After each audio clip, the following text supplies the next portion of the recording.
Hello and welcome. Today we're going to dive into a really powerful idea, one that could totally change how you look at your career, your financial security, and your future. It's called being a 10% entrepreneur, and you can think of it as your own personal career insurance policy. Let's get right into it. But first, let me ask you something, and I want you to be really honest with yourself. Think about your job right now. Does it feel truly 100% bulletproof?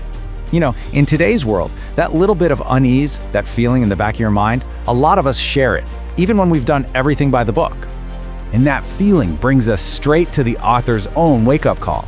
So, Patrick McGinnis, he was a vice president at an AIG investment fund back during the 2008 financial crisis. I mean, the guy had a Harvard MBA, a big job at a company with $1 trillion balance sheet. He thought he was untouchable. But as you can see from this quote, that feeling of security can just disappear in a flash. So here's the hard truth. That old promise of career stability is pretty much broken.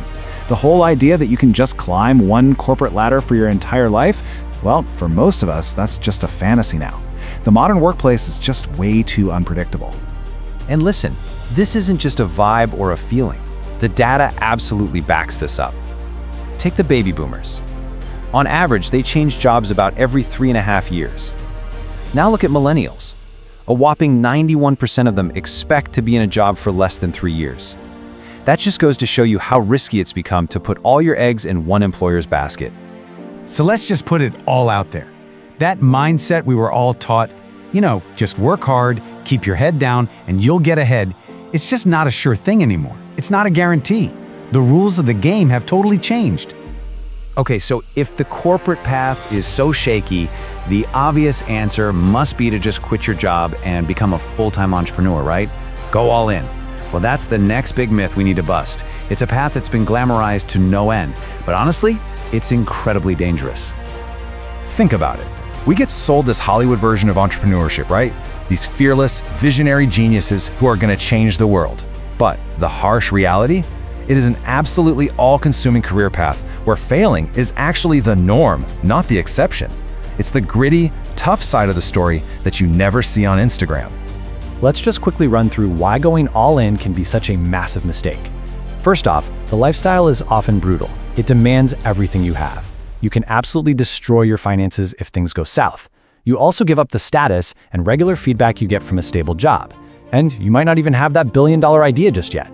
And let's be real, failure really sucks. And if you need one hard number to really let that sink in, here it is. According to a Harvard study, a staggering 75%, 3 out of 4 venture-backed startups fail to deliver their promised returns. The odds are just stacked against you. So, if being a full-time employee is risky and being a full-time entrepreneur is also super risky, what on earth is left?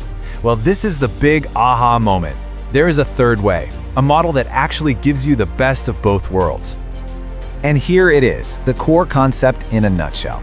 A 10% entrepreneur is someone who puts just a small fraction of their resources, we're talking time, money, or both, into side projects, all while holding on to the security and the platform of their day job. It's smart, it's doable, and it's incredibly powerful. Let's just focus on that number for a second. 10%. This isn't about quitting your job. It's not about betting the farm. It's a manageable, strategic commitment that lets you build something for yourself without risking everything. And the benefits here are just huge. For one, it gives you downside protection. It's your plan B. It also creates a real upside opportunity because you become an owner. Honestly, it just makes life way more interesting. And maybe surprisingly, the new skills you learn actually make you even better at your main job. This quote just nails it. We all know you shouldn't put all your money into one single stock, right? So why do we do that with our careers? Why do we put 100% of our career capital into one job? Diversification. That's the secret to being resilient. Okay, so you're probably thinking, this sounds pretty good. The next question, of course, is, well, how do I actually do this? Let's walk through the 5 different roles you can play as a 10% entrepreneur. See which one sounds like you. First up, you've got the angel. This is the perfect path if you have a bit more money to invest than you do free time. You put your capital into promising startups, you get an ownership stake in return, and you let other people do the day-to-day work. You basically provide the fuel for their fire. Next up, we have the advisor. Now, if you've got a ton of experience in your field, but maybe not a lot of extra cash lying around, this one's for you. You trade your knowledge, your skills, your network for a piece of the company. Your investment is your time and your effort, what they call sweat equity. It's a way to get in the game without opening your wallet. Then, of course, there's the founder. This is your classic side hustle. You've got your own great idea, and you build it from the ground up on nights and weekends, all while you keep the security and the paycheck from your full-time job. You get to be the captain of your own ship, but it's a ship that's docked safely in the harbor.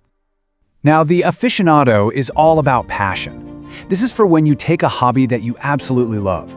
Maybe it's baking, maybe it's photography, maybe it's coding, and you find a way to turn it into a real, profitable side business. The motivation here comes straight from the heart, and the profit is just a fantastic bonus. And finally, there's the 11% entrepreneur. And this one really shows you how powerful this whole model is. Even people who are already full-time founders use this strategy. They take 10% of their resources from their main company and invest it in other people's projects to diversify and protect themselves. So, now you know the what, you know the why, and you've seen a few different ways of how. Let's wrap this up by outlining a super clear, actionable plan to get you started on building your own 10% portfolio. Really, it all comes down to these 3 simple steps. First, take an honest inventory of what you have to work with: your time, your money, and your skills. Second, create a process for yourself. How are you going to find opportunities, analyze them, and then commit? And third, mobilize your network. The people you know are your single greatest asset. I want to leave you with this powerful call to action from the book. This is all about shifting from a passive mindset to an active one.